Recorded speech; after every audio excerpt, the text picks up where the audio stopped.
Hello dear students, midnight সানস্টাডিতে তোমাদের সকলকে স্বাগত।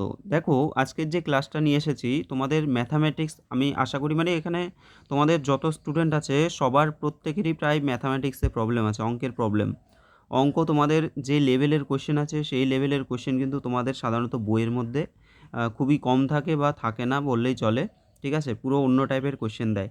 তো আজকে তোমাদের আমি এই যে তোমাদের আর বাকি 4 দিন রয়েছে, এই 4 দিনে একটা কাজ করব, তোমাদের বেশ কয়েকটা অঙ্কের ক্লাস আনবো, তার সাথে অন্যগুলোও নেব তো অবশ্যই, কিন্তু অঙ্কের ক্লাস বেশ কিছু নেব আমি, যাতে তোমরা এই অঙ্কগুলো প্র্যাকটিস করে দেখো অ্যাটলিস্ট যদি 4টে 5টাও যদি তোমরা এই টাইপের অঙ্ক পেয়ে যাও, ঠিক আছে, পরীক্ষায় তোমাদের পাস করতে গেলে দেখবে অনেকেই ধরো যদি আমি ধরছি ধরো 125-এ পাস, ঠিক আছে, ধরো 125 পেলে হয়তো কোয়ালিফাই করছো।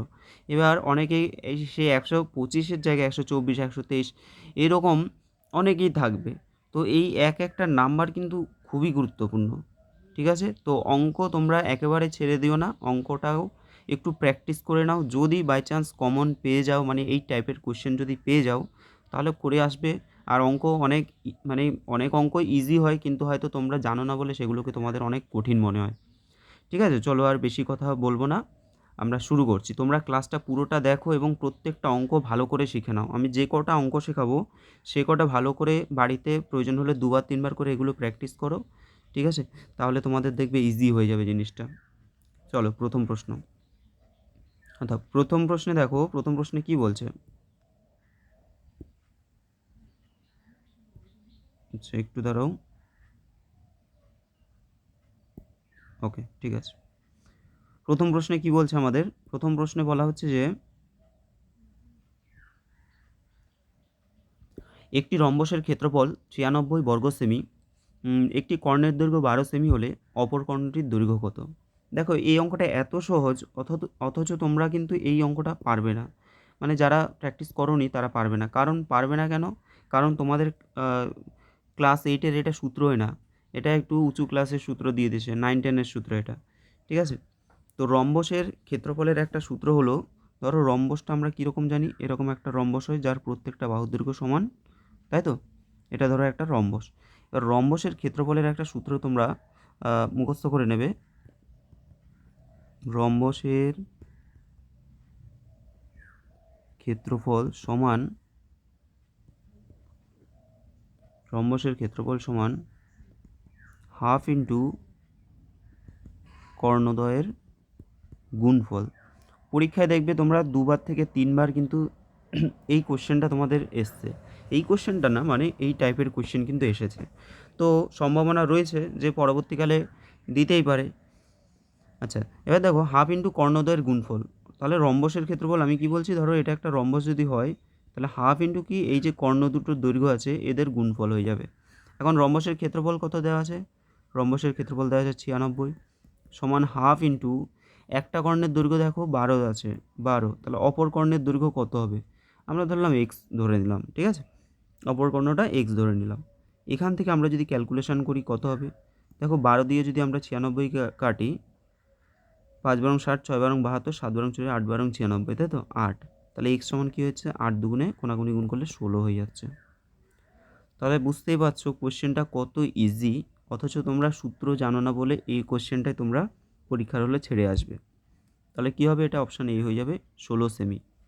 তাহলে এখানে একটা সূত্র মনে রেখে দাও যে রম্বসের ক্ষেত্রফল হাফ ইন্টু কর্ণদ্বয়ের গুণফল। রম্বসের ক্ষেত্রফল কী হবে? হাফ ইন্টু কর্ণদ্বয়ের গুণফল। ব্যাস হয়ে যাবে, নিমেষে অঙ্ক হয়ে যাবে। নেক্সট, এই যে আরেকটা খুব গুরুত্বপূর্ণ প্রশ্ন, একটি ষড়ভুজের কর্ণ সংখ্যা কত? যে কোনো বহুভুজ, দেখো ষড়ভুজ, পঞ্চভুজ হোক, সপ্তভুজ হোক, অষ্টভুজ হোক, যে কোনো তোমার বহুভুজ হোক না কেন, তার কর্ণ বের করার একটা ফর্মুলা তোমরা লিখে নাও। যে বহুভুজের যদি ধরো n বাহু বিশিষ্ট বহুভুজের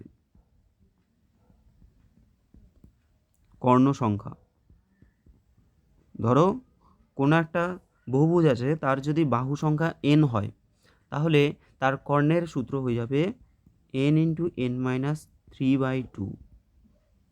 একদম মুখস্থ করে নাও, একদম মুখস্থ করে নাও, n ইন্টু n-3/2। এখানে দেখো, এখানে কোশ্চেনে কী আছে, ষড়ভুজ। ষড়ভুজ মানে কটা বাহু হবে, তার মানে সেই বহুভুজটা তোমার 6টা বাহু হচ্ছে, তার মানে এনের জায়গায় জাস্ট 6 বসিয়ে দাও। তাহলে 6 ইন্টু 6 বিয়োগ 3/2 কত হচ্ছে, 6 গুণ 3/2, এটা হয়ে যাচ্ছে 3 3 9। তাহলে কত হয়ে যাচ্ছে, 9 হয়ে যাচ্ছে, তাই তো। 9টি ষড়ভুজের কর্ণ সংখ্যা হয়ে যাবে 9টি, অপশান বি হবে সঠিক অ্যান্সার। তাহলে তোমাদের আমি দুটো সূত্র এখনই শেখালাম। তাহলে বহুভুজের যদি কর্ণ সংখ্যা বের করতে দেয়, সূত্র কী হবে, n into n minus 3/2, n into n minus 3/2, এটা হয়ে যাচ্ছে তোমার মানে যে কোনো বহুভুজের কর্ণ সংখ্যা বের করার সূত্র। আর তার আগে কী শেখালাম, যে রম্বসের ক্ষেত্রফল মানে হাফ ইন্টু কর্ণদ্বয়ের গুণফল। রম্বসের ক্ষেত্রফল হাফ ইন্টু কর্ণদ্বয়ের গুণফল। ঠিক আছে, চলো পরের প্রশ্ন। এখানে কি দিয়েছে, যে কলকাতা থেকে সাঁইথিয়া যাওয়ার পথে বাস এবং ট্রেন ভাড়ার অনুপাত 3:4। বেশ, 3:4। তাহলে বাস ভাড়া যদি 3 টাকা হয়, তাহলে ট্রেন ভাড়া হয়ে যাচ্ছে তোমার 4 টাকা। যে ট্রেন ভাড়া 20% এবং বাস ভাড়া যদি 10% বৃদ্ধি করা হয়, তাহলে বাস ভাড়া এবং ট্রেন ভাড়ার নতুন অনুপাত কত হবে। এই অঙ্কটাও আমরা ইজিভাবে করতে পারি। কীভাবে করবো দেখো, আমি তোমাদের ফার্স্ট একটা জিনিস বুঝিয়ে দিই। ধরো আমি বলছি যে ধরো কোথাও একটা বাস ভাড়া আছে 20 টাকা, ঠিক আছে। তুমি এক জায়গা থেকে আরেক জায়গায় যাচ্ছ, ধরো এই জায়গা থেকে বি জায়গায় যাচ্ছ তুমি, তোমার বাস ভাড়া কত, 20 টাকা। এখন বাস ভাড়া যদি তোমার ধরো 10% বৃদ্ধি পায়, 10% কী হয়, বাস ভাড়াটা যদি বেড়ে যায়, তাহলে এখন বাস ভাড়া কত হবে, 20-এর যদি আমরা 10% বের করি, দেখো 2 টাকা। 2 টাকা কি বাড়ছে, তাহলে আগে ছিল 20 টাকা, এখন আরও 2 টাকা বেড়ে গেল, বেড়ে গিয়ে কত হয়ে গেল, 22 টাকা হয়ে গেল এখন প্রেজেন্ট বাস ভাড়া।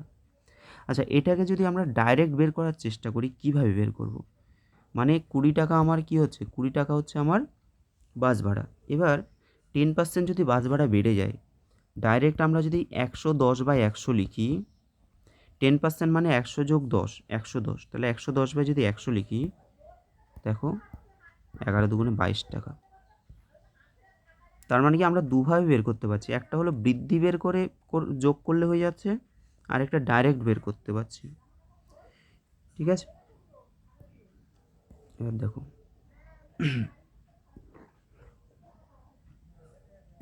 এবার দেখো তোমাদের এটা শেখানোর কারণটা কি আছে বুঝতে পারবে এক্ষুনি। এখানে দেখো বলছি যে কলকাতা থেকে সাঁইথিয়া যাওয়ার বাস এবং ট্রেন ভাড়া, আমি ধরলাম যে বাস ভাড়া হচ্ছে তোমার 3 টাকা আর ট্রেন ভাড়া হচ্ছে 4 টাকা, ঠিক আছে। বলছে যে ট্রেন ভাড়া 20% বৃদ্ধি পেয়েছে। দেখো ট্রেন কিন্তু এটা হচ্ছে বাস আর এটা হচ্ছে ট্রেন।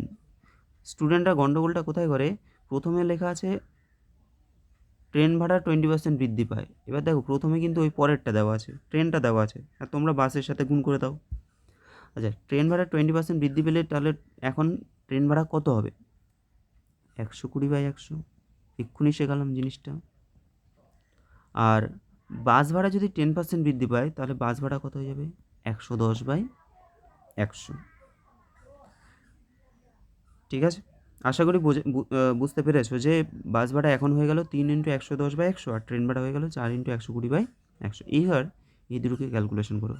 দেখো নিচে 100 100 কেটে যাবে, উপরে দেখো একটা শূন্যর সাথে এখানে একটা শূন্য কেটে যাচ্ছে, 3 দিয়ে তোমরা ট্রেনের এই জায়গাটা কেটে দাও, 3 4 12 হয়ে যাচ্ছে, তাহলে 11 কত হচ্ছে, 4 4 16 হয়ে যাচ্ছে। তাহলে 11 কত হচ্ছে, 16। ঠিক আছে, অপশান বি হবে সঠিক অ্যান্সার, 11:16। আশা করি বোঝাতে পারলাম। চলো পরের প্রশ্ন, 3টে প্রশ্ন আমরা শিখে গেলাম, ঠিক আছে, 3 টাইপের প্রশ্ন। Question number 18। আচ্ছা, একটা কাজ করি, একটু দাঁড়াও, এখানে আমরা নাম্বারগুলো দিয়ে দিই আলাদা করে।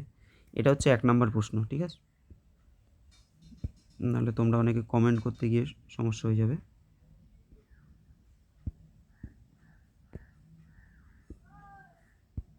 এটা 1 নম্বর প্রশ্ন। আচ্ছা, এটা 2 নম্বর প্রশ্ন। এটা হচ্ছে 3 নম্বর প্রশ্ন, এটা 4 নম্বর প্রশ্ন। ঠিক আছে, তোমাদের যদি কোনো ডাউট থাকে তাহলে তোমরা বলতে পারবে ঠিকঠাক করে। কিছু টাকা এ বি সি ডি এর মধ্যে এমনভাবে ভাগ করে দেওয়া হলো যাতে এ এর অংশের 5 গুণ, বি এর অংশের 3 গুণ, সি এর অংশের 2 গুণ সমান হয়ে যায়। এ বি সি এর প্রাপ্ত টাকার অনুপাত কত হবে? খুব ভালো একটা প্রশ্ন। অনুপাতের অঙ্ক কিন্তু তোমাদের থাকে পরীক্ষায়, ঠিক আছে? এটা ছাড়াও আরও দেখেছি আমি অনুপাতের অঙ্ক কিন্তু রয়েছে তোমাদের। এটা কীভাবে করব? দেখো, এর টাকার মানে এর অংশের বলতে কি, ধরো এর যে টাকা পরিমাণ আছে তার 5 গুণ, সমান বলছে বি এর অংশের হচ্ছে 3 গুণ, সমান বলছে সি এর অংশের কত গুণ, 2 গুণ। ঠিক আছে, আচ্ছা, এবার দেখো আমরা পেয়ে গেলাম। এবার আমাদের এখান থেকে A/B/C এটা আমাদের বের করতে হবে। কীভাবে করব? যখন এ বি সি এদের সাথে লাগোয়া সংখ্যা থাকবে, ঠিক আছে, দেখো প্রত্যেকটার সাথে একটা করে সংখ্যা রয়েছে, তো এই সংখ্যাকে আমাকে হাঁটাতে হবে। এ কে, বি কে, সি কে এদেরকে আমরা আলাদা আলাদা রাখবো, ঠিক আছে? এদের গায়ে গায়ে সংখ্যা রাখা যাবে না। তাহলে এই যে 3টে 5, 3 আর 2কে যদি আমরা হাঁটাতে যাই, সরাতে যাই, তাহলে কি করতে হবে আমাদের? 5, 3 আর 2 এর লসাগু করতে হবে। ঠিক আছে, লসাগু যদি করি তাহলে কত হচ্ছে দেখো, এটা 3 5 15, 15 দুগুণে 30 হয়ে যাচ্ছে, কারণ যাচ্ছে না কিছু দিয়ে, 30 হয়ে যাচ্ছে। প্রত্যেকটাকে 30 দিয়ে ভাগ করে দাও, এবার কাটাকুটি করে দাও, 5 6 30, তাহলে A/6 হয়ে যাচ্ছে সমান বি বাই, দেখো এটা 3 10 30, 10 সমান সি বাই, দেখো 15 হয়ে যাচ্ছে, তাই তো? 15 দুগুণে 30। তাহলে এই যে A/6 সমান B/10 সমান C/15, তাহলে অ্যান্সার হয়ে যাচ্ছে তোমার A/B/C সমান 6:10:15, 6:10:15। কী হবে? অপশান ডি হয়ে যাবে। দেখো এখানে তোমরা দুটো জিনিস শিখেছো, এক হলো প্রশ্নটা এরকম থাকলে এইভাবে করতে হয়, আর দ্বিতীয়ত হলো যদি কোনো অনুপাত, এই যে যেমন 5A সমান 3B সমান 2C ছিল, তো এই ক্ষেত্রে অনুপাতের ক্ষেত্রে আমরা কীভাবে মান বের করবো সেটাও কিন্তু শিখে গেলে। ওকে, পরের প্রশ্ন। আচ্ছা, এই যে টাইপটা, এই টাইপটাও তোমাদের আগের দিন আমি দেখিয়েছি। তো এখানে কি বলছে, পরপর দুটি ছাড় 10% ও 20% এবং 10%-এর সমতুল্য ছাড় কত? এটা একটা সূত্র মনে রেখে দেবে সমতুল্য ছাড়ের ক্ষেত্রে। এক্স প্লাস ওয়াই প্লাস, আচ্ছা প্লাস নয়, এটা মাইনাস হয়ে যাবে, x plus Y minus minus কী হবে, এক্স ওয়াই বাই 100 এত পার্সেন্ট। ঠিক আছে, সমতুল্য ছাড়ের ক্ষেত্রে আমাদের একটা ফর্মুলা আছে যে X plus Y minus x Y by 100, এটা হচ্ছে সমতুল্য ছাড়ের একটা সূত্র। দেখো কিছু কিছু জিনিস আমাদের মুখস্থ করতে হবে, ঠিক আছে? কিছু কিছু জিনিস আমাদের পরীক্ষার সহজার্থে, যাতে আমরা কুইক প্র্যাকটিস করতে পারি, কুইক পরীক্ষায় তুরন্ত করে আসতে পারি। তোমাকে তো আনলিমিটেড টাইম দেবে না, তো সেক্ষেত্রে আমাদের কিন্তু কিছু কিছু সূত্র মুখস্থ করতে হবে। সমতুল্যের ছাড় মুখস্থ করে নাও, x plus Y minus x Y by 100, এক্সের জায়গায় তুমি কত বসাবে, 20, ওয়াইয়ের জায়গায় 10 বসিয়ে দাও, তাহলে 20 যোগ 10 বিয়োগ 20 গুণ 10 বাই 100, দুটো শূন্য কেটে দাও, এটা 20 আর 10 কত হচ্ছে 30, বিয়োগ 2 সমান হয়ে যাচ্ছে 28, তাহলে 28%। তাহলে অপশান কী হচ্ছে, সি হয়ে যাচ্ছে 28%। দেখো কতগুলো সূত্র আমরা শিখলাম, তাই না? প্রথমে আমরা রম্বসের ক্ষেত্রফল শিখলাম, হাফ ইন্টু কর্ণদ্বয়ের গুণফল, কর্ণের দৈর্ঘ্য যে কোনো একটা বহুভুজ তার কর্ণের দৈর্ঘ্যের সূত্র শিখলাম, n ইন্টু n মাইনাস 3/2। তারপরে আরেকটা অঙ্ক তো আমরা করলাম বাস ট্রেনের, আর সমতুল্য ছাড়ের একটা সূত্র শিখলাম, X plus Y minus x Y by 100। চলো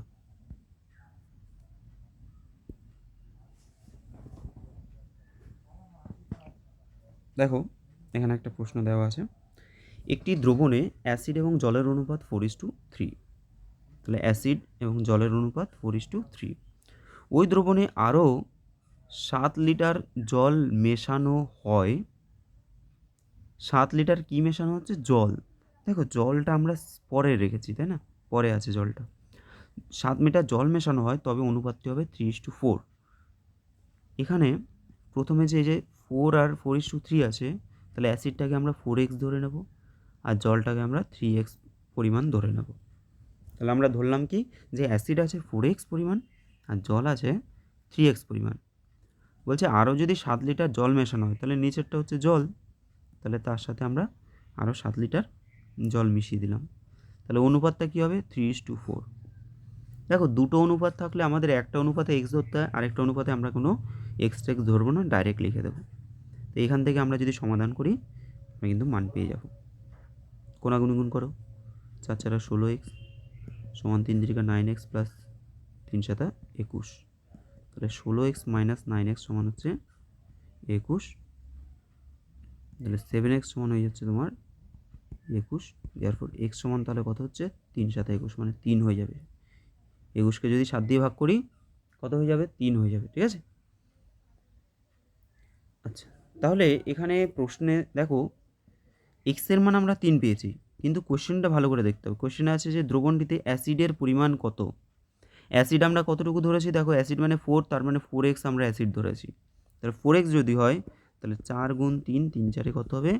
12 লিটার হয়ে যাবে। অপশান বি হবে সঠিক অ্যান্সার। ঠিক আছে, 12 লিটার হয়ে যাবে। এটা আশা করি তোমাদের পারার কথা এটা। ওকে, চলো পরের প্রশ্ন।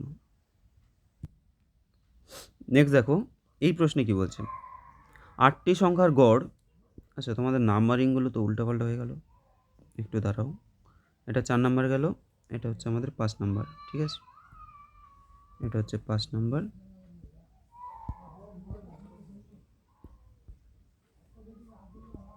এটা 6। চলো 7 নাম্বার প্রশ্ন। 7 নম্বর প্রশ্নে কি বলছে দেখে নিই আমরা। এখানে বলছে 8টি সংখ্যার গড়, বলছে যে 12। 8টা সংখ্যার গড় কত বলছে? 12 বলে দিচ্ছে।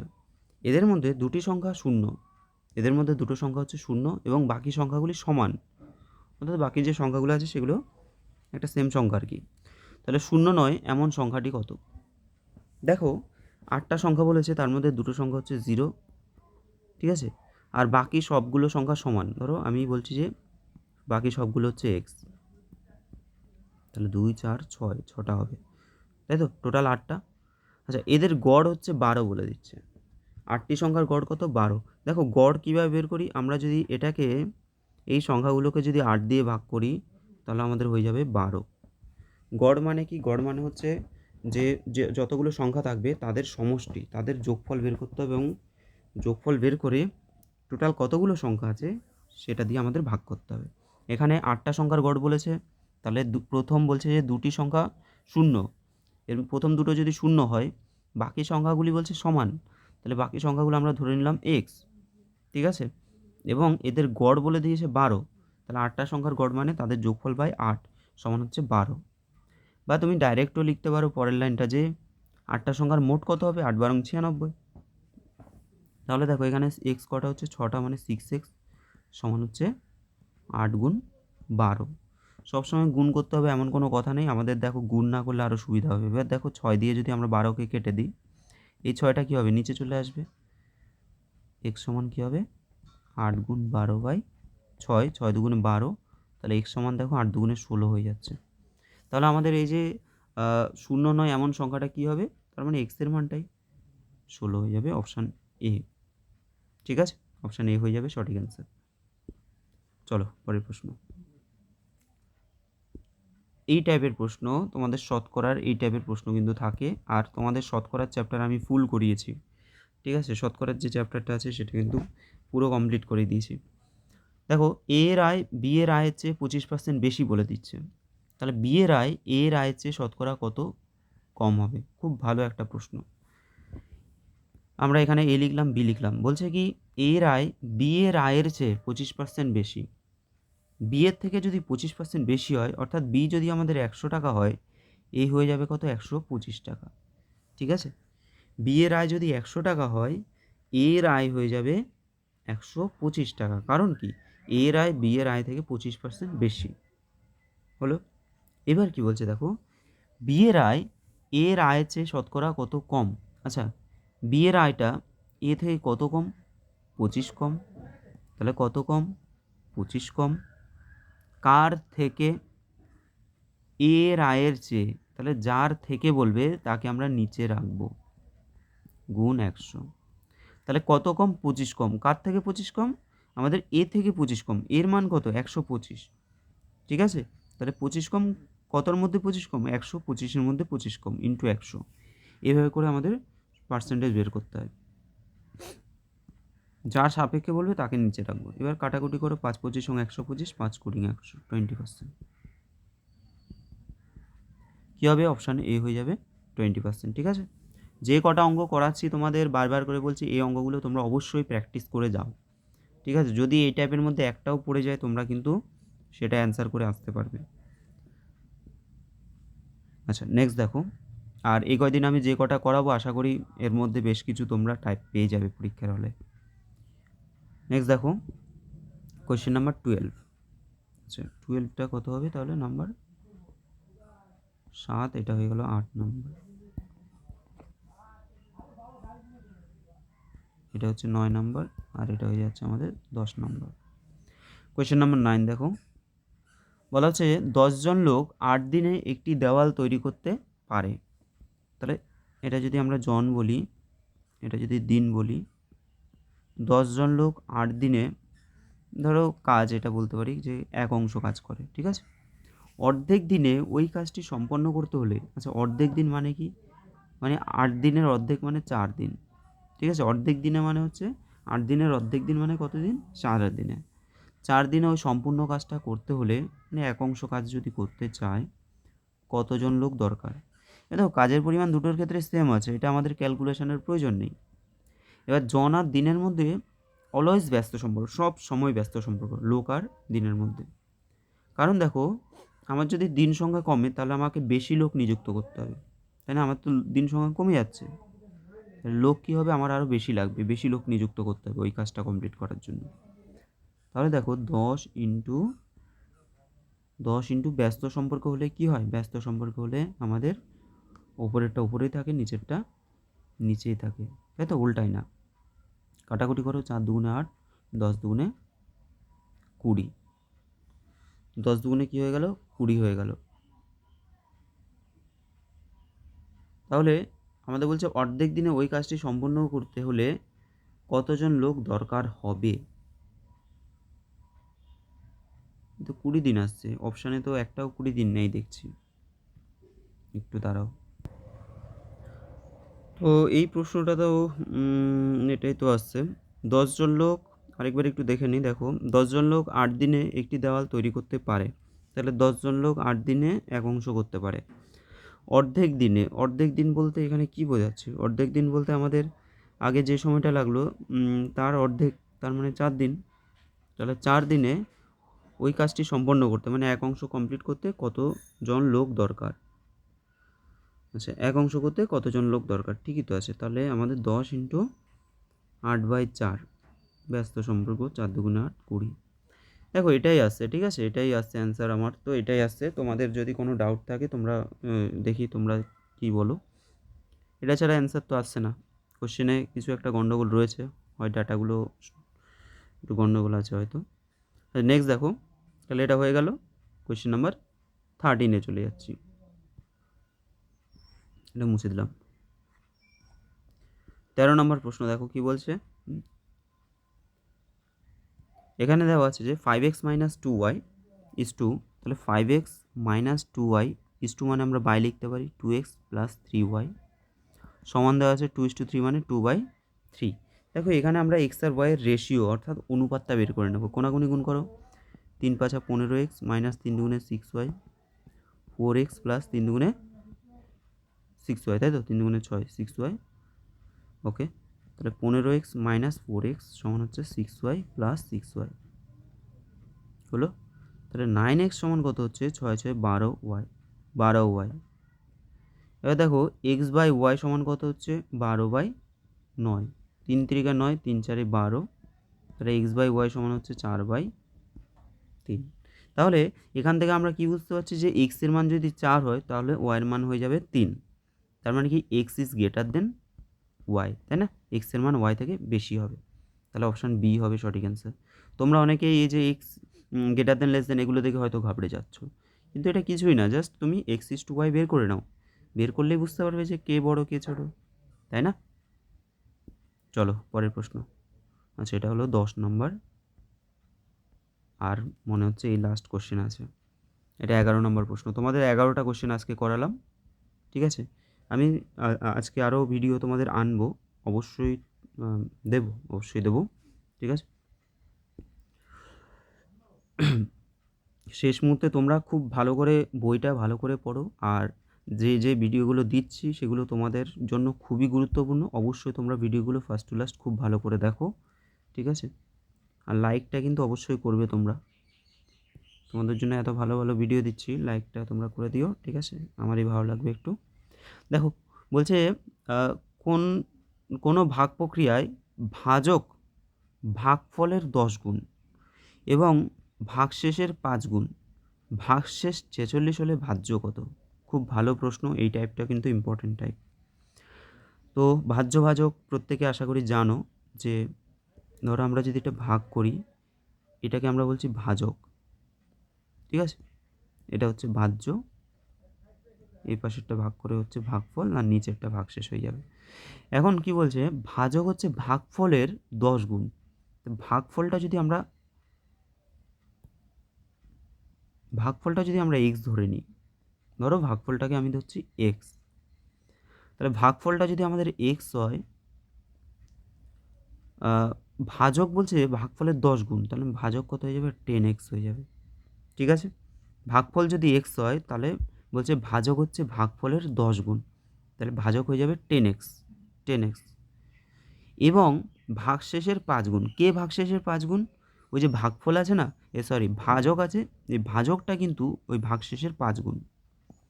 তাহলে ভাগশেষের যদি 5 গুণ হয়, ব্যাপারটা বোঝো, তার মানে কি হচ্ছে, মানে 10x বাই এটা 5 হয়ে যাবে।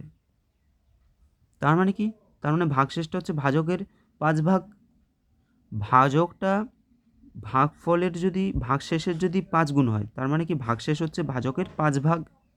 দেখো, করলেই বুঝতে পারবে এটা কত হয়ে যাচ্ছে, 2x হয়ে যাচ্ছে। এটা কাটাকুটি করলে কত হচ্ছে, 2x। তার মানে ভাগশেষ আমরা পাচ্ছি কত, 2x। দেখো, ভাগশেষ যদি 2x হয়, 2x এর 5 গুণ কত হবে, এর সাথে 5 গুণ করলে 5 গুণে 10x, ভাজক হয়ে যাচ্ছে। আশা করি বোঝাতে পারলাম। এবার মানানসই হয়ে যাচ্ছে। এবার দেখো, ভাগশেষ সমান আমাদের দেওয়া আছে 46, অর্থাৎ এই যে 2x সমান কত দেওয়া আছে, 46, তাহলে x সমান হয়ে যাচ্ছে তোমার, কাটাকুটি করলে 23 হয়ে যাচ্ছে। x এর মান পেয়ে গেলাম, আমরা কত পেলাম, 23 পেয়ে গেলাম। আমাদের কি বের করতে হবে, দেখো, ভাজ্য বের করতে হবে। তো ভাজ্যের একটা সূত্র আছে, ভাজ্য আমরা কীভাবে বের করি, যে ভাজ্য সমান ভাজক গুণ ভাগফল যোগ ভাগশেষ, যোগ কী হবে, ভাগশেষ, ঠিক আছে? তাহলে ভাজক গুণ ভাগফল যোগ ভাগশেষ। এখন তুমি 2x সমান 46 পাচ্ছ, অর্থাৎ কি ভাগশেষ পাচ্ছি আমরা 46, এটা অন্য পেন দিয়ে লিখছি, 46 আমরা পাচ্ছি কি ভাগশেষ। আর ভাগফল কত পাচ্ছি, ভাগফল পেয়ে যাচ্ছি 23। আর ভাজক কত পাচ্ছি, 23 গুণ 10 মানে 10x, মানে কত, 10 গুণ 23 মানে হচ্ছে 230। এইবার আমরা কি করব, মানটা বের করব। তাহলে আমাদের কি হবে, 230 ইন্টু 23 আর যোগ হচ্ছে 46, প্লাস কত হবে, 46, ঠিক আছে? এখানে দেখো প্রত্যেকটা লাস্টে 6 আছে, তো আমরা যদি ইউনিট ডিজিট কনসেপ্ট এখানে কাজে লাগাই, কিন্তু অপশান সবগুলো 6 আছে, তাহলে সেই দেখে আমরা কিন্তু বুঝতে পারবো না, তাহলে তোমাদের এই গুণটা অবশ্যই করতে হবে। আচ্ছা, 23-এর সাথে 23 গুণ করলে কত হয়, 3 3 9, 3 দুগুণে 6, 6 12, 2 হাতে আছে 1, 2 4 5, 529 হচ্ছে 23-এর সাথে 23 গুণ করলে, তার সাথে একটা শূন্য, প্লাস কত, 46, যোগ করে দাও। আমার এটা আসছে 5336 আসছে, 5336। এটা কি হয়ে যাচ্ছে, এটা হয়ে যাচ্ছে তোমার ভাজ্য, ঠিক আছে? ভাজ্য। আচ্ছা, এইভাবে করতে পারো, অথবা এই যে আমরা লিখলাম যে ভাজ্য সমান ভাজক গুণ ভাগফল যোগ ভাগশেষ, এই জায়গাটা আমরা একটা কাজ করতে পারি, যে 10x ইন্টু এক্স প্লাস হচ্ছে 2x, তার মানে কত হচ্ছে, 10x² প্লাস 2x। এখানেও তোমরা x এর মান বসিয়ে এটাকে ক্যালকুলেশন করতে পারো। দুটোর ক্ষেত্রেই প্রায় সেমই আসবে, মানে অ্যান্সার তো সেম আসবে, টাইমের কথা বলছি। ঠিক আছে, তো তোমাদের এই যে 11টা কোশ্চেন করিয়েছি, 11টা কোশ্চেন তোমাদের অঙ্কগুলো কেমন লাগলো অবশ্যই তোমরা কমেন্ট করবে। আর অঙ্কগুলো অবশ্যই তোমরা প্র্যাকটিস করে নাও বাড়িতে, ঠিক আছে? ভালো করে ভিডিওটা দেখে তোমরা অঙ্কগুলো, সূত্রগুলো খাতায় লিখে নাও। সূত্রগুলো যা যা লিখিয়েছি সেগুলো খাতায় লিখে নাও, এবং এই কটা অঙ্ক তোমরা ভালো করে প্র্যাকটিস করতে থাকো। আমি নেক্সট ভিডিও তোমাদের আজকেই আরও ভিডিও দেবো, ঠিক আছে? তো তোমরা নেক্সট ভিডিওর জন্য অপেক্ষা করো, ততক্ষণে তোমরা এটা ভালো করে কমপ্লিট করো। চলো আজকের জন্য এখানেই দেখা হচ্ছে তোমাদের, আজকের জন্য না, এখনের জন্য এখানেই দেখা হচ্ছে তোমাদের সাথে পরের ভিডিওতে, ঠিক আছে?